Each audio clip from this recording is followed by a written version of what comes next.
እጅግ አደገኛ የዓለማችን ገዳይ ቡድኖች። ላለፉት ዘመናት እነዚህ አደገኛ ቡድኖች እናት የአብራኳን ክፋዮች ጧሪና ቀባሪዋን በግፍ ተነጥቃለች። ልጆች ወላጆቻቸውን ከጉያቸው ከስመዋል። ሕዝብ በሞት ጥላ ስር ተከቦ ይጨነቃል። ምድሯ በደም ጎርፍ ትጥለቀለቃለች። እንዲህ ከሚያደርጉ የሀገራት መንግስታትን ከሚያንቀጠቅጡ የዓለማችን እጅግ አደገኛ የማፊያ ቡድኖችን መካከል የ15ቱን ፕሮፋይል ልናስመለክታቸው ወደድን። ለእኛ ጥቁር ደቀ መዝሙሮች ብላክ ዲስፕለስ በቺካጎ የጨለማው ኮርነሮች ውስጥ በየጥጋጥጉ በነፃነት ይንጎማለላሉ። ይህ ማፊያ ቡድን ከተማው ውስጥ ትልቅ የወንጀል ወንበዴ ሲሆን የተመሰረተውም እንደ አውሮፓውያን አቆጣጠር በ1966 ዴቪድ ባርክስዳሌ ተብሎ በሚጠራ ሰው ነው። በፍጥነት ሊያድግ የቻለውም ጥቁር አፍሪካ አሜሪካዊ ወጣቶችን በመመልመል ከለጋ ዕድሜያቸው ጀምሮ የወንጀል ሕይወትን እንዲከተሉ በማድረግ ነው። በዚህ በህገወጥ ስራ መረባቸው ውስጥም የጦር መሳሪያ ሽያጭ፣ ሐሺሽ ንግድ፣ ቤት ሰብሮ ዘረፋ፣ ጠለፋ፣ ገንዘብን ወደ ሌላ ሀገር ማዘዋወር፣ ህገወጥ ቁማርና ሌሎችም የማጭበርበር ድርጊቶች ይጠቃለላሉ። የእነዚህ ወረበላዎች የደም ማፍሰስ ወንጀል ቺካጎ ውስጥ በግልጽ ይታወቃል እና ዛሬም እነሱ የቺካጎ አደገኛ ወንበዴዎች ሆነው ይታወቃሉ። ሁለተኛ የሲኦል መልአክ ሄልስ ኤንግል። ወደ 1948 ወደ ኋላ እንመለስ። ካሊፎርኒያ ውስጥ ሞተረኞች አንድ ላይ በመደራጀት የገሃነም መላእክት የሚባል ህገወጥ የሞተር ሳይክል ወረበላ ማፊያ ቡድን መሰረቱ። ከዛ ጊዜ ጀምሮ እያደጉ መጥተው አሜሪካ ውስጥ መጥፎ የሞተር ወረበላዎች ሆኑ። በብዛት በውስጣቸው የያዙትም ሃርሊ ዳቪድሰን የሚባል ሞተር የሚነዱ ወንዶች ካውካዥያን ጎሳዎች ናቸው። በ1960ዎቹና 70ዎቹ የተሰሩ የሞተረኞቹ ፊልሞች የሲኦል መልአኮቹ መልእክት የትም ቦታ እንዲዳረስና ኃያልና ተጽዕኖ ፈጣሪነታቸው ከመውጋት አንስቶ እስከ መግደል የተደራጀ ወንጀል ስራዎች እንኳን ሳይቀር እንዲስፋፉ አግዟቸዋል። ስርዓታቸውንም በደንብ ጽፈዋል። ነገር ግን ስራቸው በሱ ብቻ አላበቃም። በከባዱ በህገወጥ የመድኃኒት እጽ ንግድና ዝውውር ይሳተፉ ነበር። እንዲሁም በአባላቸው ላይ ምንም አይነት ክስ ካለም እንዲጨናገፍ ያደርጋሉ። ሶስተኛ ደረጃ ላይ አንድሬታ ማፊያ ይባላሉ። ጣሊያን ውስጥ እድሜ ጠገብ ሲሆኑ ጊዜውም ወደ 18ኛው መቶ ክፍለ ዘመን ይወስደናል። ብዙዎቹ እንደሚያምኑትም የተደራጀ ወንጀል ቡድን የተወለደው ከሲሲላውያን ሲሆን ኮሳ ኖስትራ በመባል ይታወቁ ነበር። ከብዙ ዓመታት በኋላ እንቅስቃሴያቸውን በማስፋፋት ልክ እንደ ገንዘብ ዝውውር፣ አግቶ በኃይል ማስከፈልና የመሳሰሉት ይሳተፋሉ። ተጽዕኖ ፈጣሪነታቸው በፍጥነት ስር ስለሰደደ በሚገርም ሁኔታ ከተወሰኑ ከፍተኛ ወንጀል ታሪክ ያላቸው ጋንጎች አባል ለመሆን ችለዋል። እናም በ2021 ዓለም አቀፍ ፖሊስ የእነሱን እንቅስቃሴ ለማስቆም ልዩ ኃይል አቋቁሞ ነበር። በህገ ወጥ መሳሪያ ንግድና በተለያዩ የወንጀል ስራዎች ስር ስለሰደዱ በየዓመቱ ከቢሊየን ዶላር በላይ ይጠራርጋሉ። በ2008 የጣሊያኑ የጥናትና ምርምር ድርጅት URIS እንደገመተው ድርጅቱ ከ44 ቢሊዮን ዶላር በላይ አለው ብለዋል። ቢሮ እንደገለጸው ደግሞ ይህ ቡድን ወደ ማህበረሰቡ በመመለስ ያን በህገ ወጥ መንገድ የተገኘ ገንዘብ በአካባቢው ቢዝነስ ለመስራትን ትግል ያደርጋል። ከዓመታት በኋላ ይህ ቡድን ከጣሊያንም አልፎ ወደ አሜሪካ፣ ካናዳ፣ ላቲን አሜሪካና አውስትራሊያ ራሱን አስፋፋ። እናም ጣሊያን ውስጥ እስከ 10,000 የሚደርስ አባል ሲኖረው ዓለም ላይ ደግሞ ከ60,000 በላይ አባል አለው። አራተኛዎቹ ቫይስ ሎርድስ ኔሽን የሀገራት መጥፎ ጌቶች ይሰኛሉ። ስር መሰረታቸውም ወደ 1957 ይወስደናል። በመስራቻቸው ኢድዊን ፔፖ ፔሪ አስተዳደር ጊዜም በወንጀላቸው ከፍ ያለ ደረጃ ደርሰው ነበር። ወዲያው መስራች አባሎች ከእስር ቤት እንደወጡም ወጣት ወንዶች ተመልምለው ወደ እነሱ የማፊያ ህይወት ውስጥ የሚገቡ መልእክት ማሰራጨት ጀመሩ። አባሎች ህገወጦችና የተለያዩ ህገወጥ ተግባሮችን ይሰራሉ።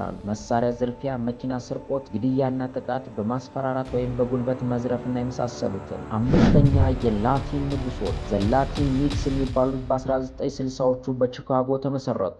የመንገድ ላይ ማፊያዎች ሲሆኑ በውስጣቸውም የሜክሲኮና የፑሪቶ ወንዶችን የያዙ ናቸው። የተመሰረተበትም ዓላማ የዘር ጥላቻን ለመታገል የሚል ነበር። ቀስ በቀስም ወደ ወንጀል ድርጅት አደገ። በስድስተኛ ላይ የሚገኙ ካሞራ ይሰኛሉ። በ19ኛው ክፍለ ዘመን ናፖሊ እነዚህ አረመኔ ወንበዴዎች መቀመጫ ሆና ነበረ። ስለ ካሞራ የሚያወሩ ምንጮች በጣም ጥቂት ናቸው። ነገር ግን ወሮበላነት ታሪካቸው እንደሚያሳየው የተቆረቆሩት ወደ ጣሊያን ከመሄዳቸው በፊት በ15ኛ በ19ኛው ክፍለ ዘመን በስፔን ለዓመታትን በጭካኔ ካደጉ በኋላ በተለያዩ ወንጀል ተግባራት ውስጥ ተሰማሩ። ከእነዚህም ውስጥ ህገወጥ ዝውውር፣ በማስፈራራት በኃይል ገንዘብ መቀበል፣ ሰው ማገድ፣ መሳሪያ ንግድ፣ ዝርፊያ፣ ድብቅ መድኃኒት ስርቆትና ሽያጭ ይጠቀሳሉ። ሰባተኛ 18ዎቹ የመንገድ ማፊያ ዘ 18th ስትሬት ጋንግ ይባላሉ። በሌላ መጠሪያ ደግሞ ካሊዮ 18፣ ባሪዮ 18 ወይም በቀላሉ 18 ተብለው ይታወቃሉ። ይሄ የማፊያና የወንጀል ቡድን ከብዙ ጎሳዎች የተውጣጣና ድንበር ተሻጋሪ ሲሆን ለመንገድ ላይ ማፊያነት መነሻውም የሎስ አንጀለስ መንገድ ነው።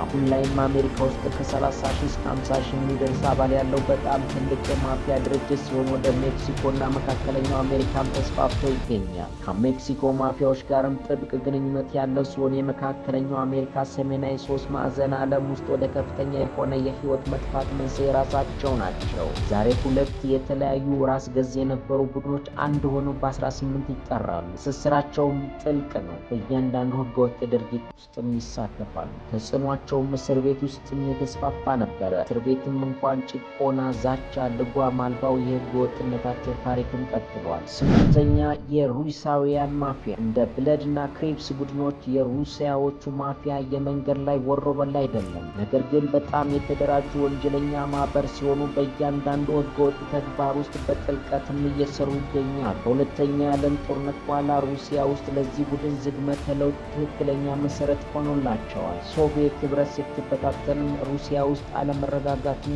የህዝብን ጉዳዮች አስተዳደሩ መቆጣጠር አልቻለም። ስለዚህም የታጠቁ ወንበዴዎች አንድነት በመጀመር በህገወጥ መንገድ ጥቁር ገበያን በማራገብና በማቀጣጠል በሚስጥርም በመወያየት በሀያልነትም በሀብትም ራሳቸውን ከፍ አደረጉ።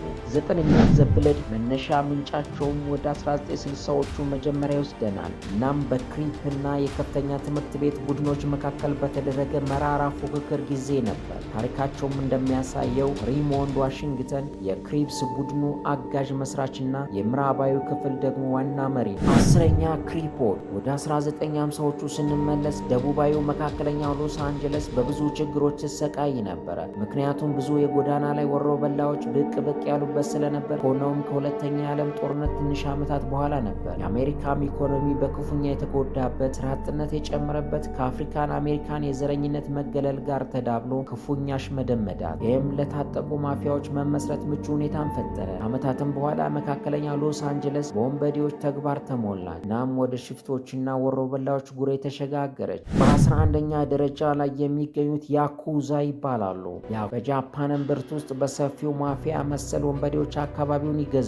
ኩዛ በመባልም ይታወቃሉ። ከዓመታት በኋላ መዳረሻቸውን ወደ ምዕራባውያን ሀገራት አሜሪካ እንኳን ሳይቀር አስፋፍተዋል። መለያቸውም በዝርዝር የተሰራ የሰውነት ንቅሳት ሲሆን የሳሞሪ አይነት ሃይማኖታዊ ስርዓትም አላቸው። ጃፓን ውስጥም በሚካሄዱ ህገወጥ ተግባራት ትልቁን ፐርሰንት ይሸፍናሉ።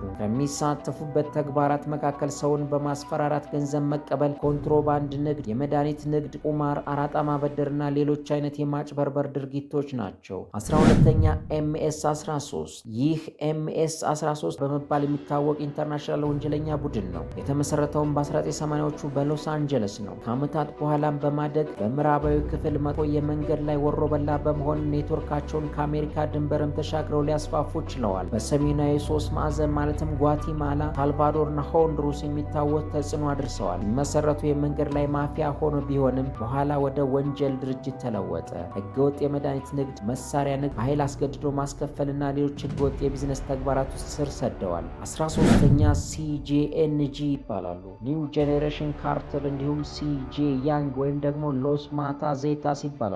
የተደራጀ የወንጀል ማህበር ሲሆን መቀመጫቸው ሜክሲኮ ውስጥ ጃሊስኮ ነው። በጭካኔ ድርጊታቸውም ታዋቂዎች ናቸው። ሲጄኤንጂ በወንጀለኛነት ሙሉ በሙሉ አዲስ ደረጃ የያዘ የሜክሲኮ መንግስት እንኳን ሳይቀር ሜክሲኮ ውስጥ በጣም አደገኛ የማፊያ ድርጅት ብሎ ሰይሟቸዋል። በ14ኛ ደረጃ ላይ የአሪያን ወንድማማቾች አሪያን ብራዘር ሁድ ይሰኛሉ።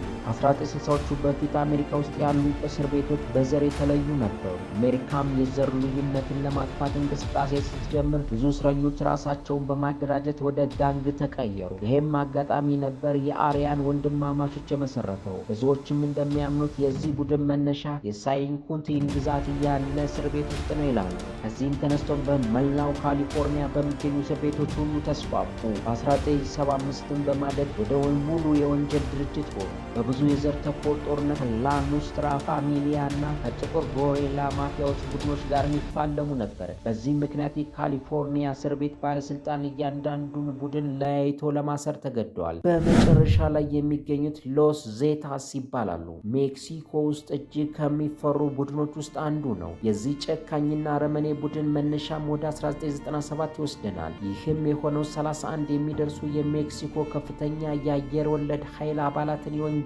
መንገድ በተቀላቀሉ ጊዜ ነበር። ወታደር ቤት እያሉ ባገኙት ልዩ ችሎታ በመጠቀም ቅጥረኛ ነፍሰ ገዳይ አጃቢነትና አጼ ማዘዋወር በኦሴል ጋርዴናስ ጉይለን በመመራት ለባህረ ሰላጤው ቡድን መስራት ጀመሩ። ከ1997 እስከ 2002ም በትክክለኛው መሪ አርቱሮ ጉዝማን ደሴና ወይም ዚ1 ተመርተዋል። ዳር 22 2002 ላይ መሪያቸው ደሴና በሞራ ሞራስ ታማሊታ ሬስቶራንት ታይቶ በወታደሮች ተይዞ ተወሰደ። እዚያ ጊዜ ጀምሮ ሎስ ዜታዎቹ በራሳቸው የጋንግ ቡድን መመስረት ጨካኝና ምሕረት የለሽ ድርጅት ሆኑ። በብዙ የወንጀል ድርጊቶች ልክ እንደ ህገወጥ መሳሪያ ንግድ፣ እጽ ዝውውር፣ ህገወጥ የሰው ዝውውር ተሳታፊ ናቸው። መረባቸውን በጥልቅ የዘረጋ ሲሆን ከመካከለኛው አሜሪካ እስከ ኮሎምቢያ ይይዛል። ወደ አሜሪካም፣ ቬንዙዌላ፣ አውሮፓና የተወሰኑ የምዕራብ አፍሪካ ሀገራት ጋርም ሳይቀር ግንኙነት እንዳላቸው ተዘግበዋል።